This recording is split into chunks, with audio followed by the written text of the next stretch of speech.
जब मैं सारेगामा कर रहा था वो दुनिया अलग थी, आज की दुनिया अलग है।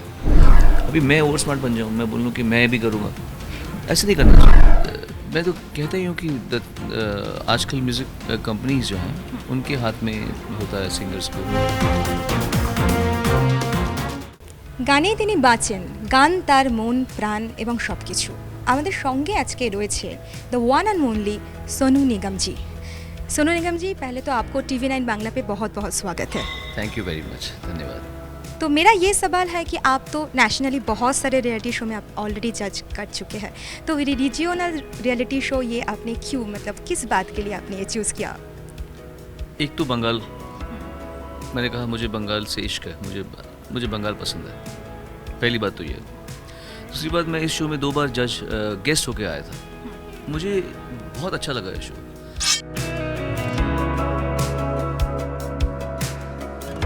जो म्यूज़िक में सुन रहा था, जैसे लोग गा रहे थे, जैसे लोग बजा रहे थे और जो सोच रहे थे बजाते बजाते, मुझे बहुत अच्छा लगा। तो जब मैंने मुझे ऑफ़र किया तो मैं सोचा कि मैं इस शो में आई विल बी कंफर्टेबल, क्योंकि मेरे जैसा ही एनवायरनमेंट है, जो जैसा मैं चाहता हूँ।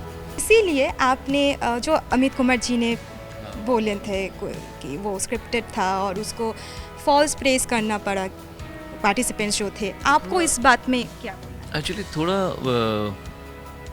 ओवर लिख दिया गया उस बारे में, उन्होंने ऐसा कहा भी नहीं था। वैसे उन्होंने यही कहा था, और ऐसा होता भी है कि हम किसी शो पे जाते हैं तो नेचुरली बच्चों को इनकरेज ही करेंगे। अभी जाते ही उनके मीन में निकालेंगे कि तुमने ये किया गलत, ये गलती, ऐसा तो हो भी नहीं सकता। उन्होंने ऐसे कुछ कहा था, उसकी वजह से बात का बतंगड़ बन गया। बट हैविंग सेड दैट, जब मैं सारेगामा कर रहा था वो दुनिया अलग थी, आज की दुनिया अलग है। उस समय टीवी अलग था, उस समय हमारे शो की TRP 40 आती थी। अब किसी की 1.5 भी आ जाए, 1.5 भी आ जाए तो वो बहुत खुशी मनाते कि 1.5 TRP आ गया। सो इसलिए there is so much competition, people have a lot of shows to choose from.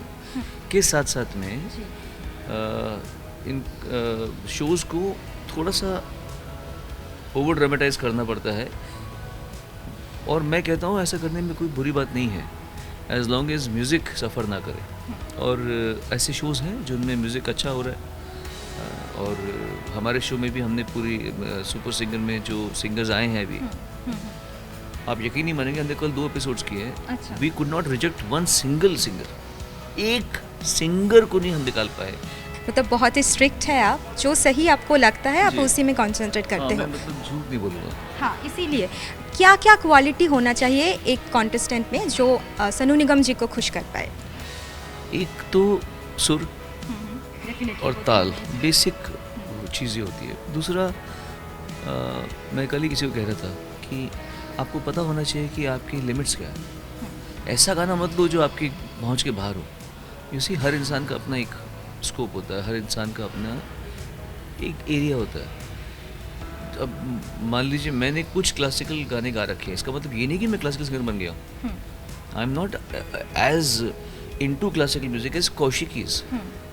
अभी मैं ओवर स्मार्ट बन जाऊँ, मैं बोलूँ कि मैं भी करूँगा, ऐसे नहीं करना चाहिए। सिमिलर, जब आप गाने के लिए आए हैं तो you must know your area, आपका बेस्ट कहाँ है, वो बेस्ट दिखाइए आप। Don't try to be over smart and choose a song which is not your level. बहुत ही बच्ची एक आपने सुना है, शनमुख प्रिया उसका नाम है। अच्छा, वो वेस्टर्न गाती है, तो उसके लिए उनको लेके बहुत सारे ट्रोल हो रहा है। सब बोल रहे हैं कि बस एक ही टाइप का गाना गाता है, मोनोटोनस है। आपको क्या लगता है, अगर किसी का फोटे किसी एक जॉनरा में है, उसको क्या डिफरेंट टाइप गाना उसको गाना पड़ेगा, या एक टाइप गाना वो अगर कंफर्टेबल है तो उसमें भी उसको आगे बढ़ना चाहिए? जहाँ तक सुपर सिंगर का सवाल है, हम यही ख्याल रखेंगे कि जिसका जो एक कंफर्ट एरिया है वो उसमें बेस्ट से बेस्ट दिखाता रहे। That's it.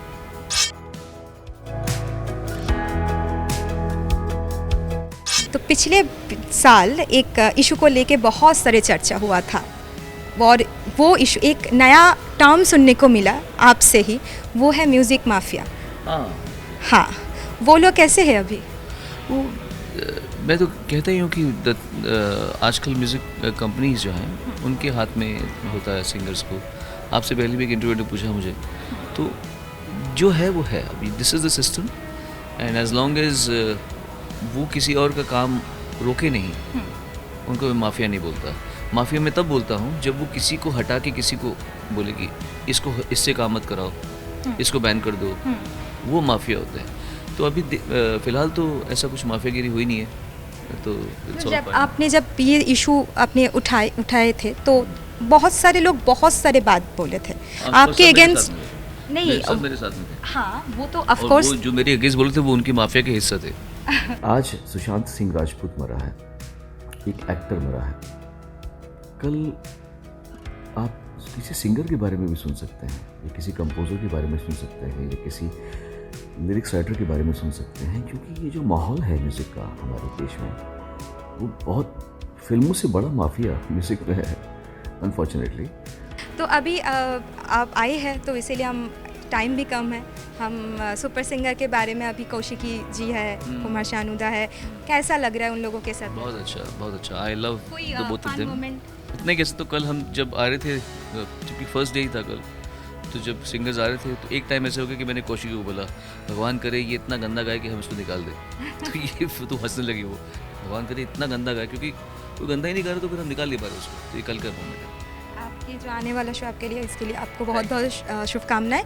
पर एक रिक्वेस्ट है हम सभी की तरफ से, TV9 बांग्ला की सारी दर्शकों की तरफ से, अगर कुछ बंगाली गाना आप 2 लाइन हम लोगों को सुना दीजिए, जो भी है आप आगे सुना दीजिए। मैं क्या गाऊँ? वो पियो बोले पिया बोले क्या ये बोले जानू ना, जिया डोले हौले हौले क्यों ये डोले जानू ना, दिल की जो बातें हैं दिल ही में रखना पिया, ऐसे कुछ है अभी। Thank you so much sir, thank you for giving us time. আপনারা এতক্ষণ শুনছিলেন সোনু নিগমজি, তিনি বললেন সুপার সিঙ্গার নিয়ে এবং গানও শুনিয়ে দিলেন আমাদের। আপনারা আমাদের সঙ্গে থাকুন, দেখতে থাকুন TV9 বাংলা।